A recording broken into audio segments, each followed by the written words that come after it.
ವಾ ಏ ಈ ಕನ್ನಡಕ ಹಾಕೊಂಡ್ರೆ ಏನ್ ಕಲರ್ಫುಲ್ ಕಾಣಿಸ್ತೀಯ ಕಣೆ ನೀನು.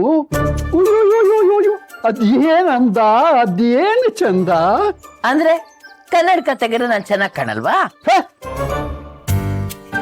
ಕನ್ನಡಕ ತೆಗೆದು ನೋಡಿದ್ರಂತೂ ಆಕಾಶದಿಂದ ಇಳಿದು ಬಂದಿರೋ ಸಾಕ್ಷಾತ್ ಅಪ್ಸರೆ ತರ ಕಾಣಿಸ್ತೀಯ ಕಣೆ ನೀನು. ಅಯ್ಯೋಯ್ಯೋಯ್ಯಪ್ಪ, ಮುಖದಲ್ಲಿ ಅದೇನು ನಗು, ಕಣ್ಣುಗಳಲ್ಲಿ ಅದೇನು ಕಾಂತಿ. ನೀನು ಒಂದು ನಿಮಿಷ ಕಣ್ಬಿಡು, ಸ್ವಲ್ಪ ಕಣ್ಣು ಬಿಟ್ರೆ ಸಾಕು, ಹಾಗೇ ನಾನು ಕಣ್ಣು ಮುಚ್ಕೊಂಡು ಬಿಡೋಣ ಅಂತ ಅನ್ಸುತ್ತೆ. ಏನ್ರಿ ಇದೆಲ್ಲ ಈ ವಯಸ್ಸಲ್ಲಿ? ಏ ಸಂತೋಷ ಪಡೋಕ್ಕೆ, ಖುಷಿ ಪಡೋದಕ್ಕೆ ಯಾವ ವಯಸ್ಸಾದ್ರೆ ಏನೇ, ಯಾವ ವಯಸ್ಸಲ್ಲಿ ಬೇಕಾದರೂ ನಾವು ಸುಖ ದುಃಖ ಸಂತೋಷ ಏನ್ ಬೇಕಾದ್ರೂ ನಾವು ಅನುಭವಿಸ್ಬೋದು. ಸರಿ, ಏನು ಇವತ್ತು ಅಮ್ಮ ಅವರು ಭಾರಿ ಖುಷಿನಲ್ಲಿರೋ ಹಾಗಿದೆ.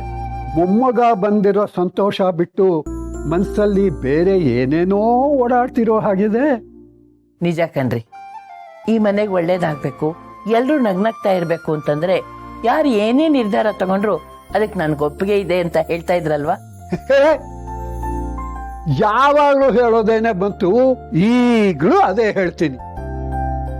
ಈ ಮನೆಯಲ್ಲಿ ಎಲ್ಲಾರ್ಗೂ ಸಂತೋಷ ಸಿಗೋದೇ ಆದರೆ ನೀನು ಯಾವ ನಿರ್ಧಾರ ತಗೊಂಡ್ರು ಅದಕ್ಕೆ ನನ್ನ ಒಪ್ಪಿಗೆ ಇದೆ.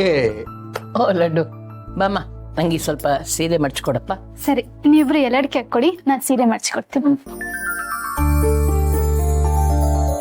ನಾನೇನ್ ಹೇಳ್ತಾ ಇದ್ದೆ?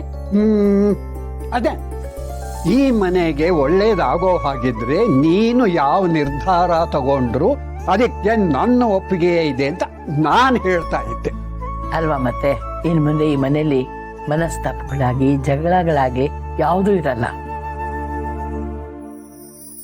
ಬರೀ ಶುಭ ಕಾರ್ಯಗಳೇ. ಏನ್ ಲಡ್ಡು, ಏನ್ ಹೇಳ್ತೀಯಾ? ನೀವ್ ಯಾವ ವಿಷಯ ಮಾತಾಡ್ತಿದ್ದೀರಾ ನನಗೆ ಗೊತ್ತಾಗ್ಲಿಲ್ಲ ಅಜ್ಜಿ. ಲೇ ಅಲ್ವೇ, ಪಾಪ ಅವಳಿಗೆ ವಿಷಯ ಏನು ಅಂತ ಗೊತ್ತಿಲ್ಲ, ಅದ್ರ ಹಿಂದ್ ಗೊತ್ತಿಲ್ಲ, ಮುಂದೆ ಗೊತ್ತಿಲ್ಲ. ಇದ್ದಕ್ಕಿದ್ದಾಗೆ ಇದ್ರ ಬಗ್ಗೆ ನಿನ್ನ ಅಭಿಪ್ರಾಯ ಏನು ಅಂತಂದ್ರೆ ಪಾಪ ಅವಳು ಏನೇ ಹೇಳ್ತಾಳೆ. ಲಡ್ಡು ಎಲ್ಲೇ ಕೊಡಮ್ಮ. ಅರೆ, ಇಲ್ಲಿ ಎರಡೆಲ್ಲನೆ.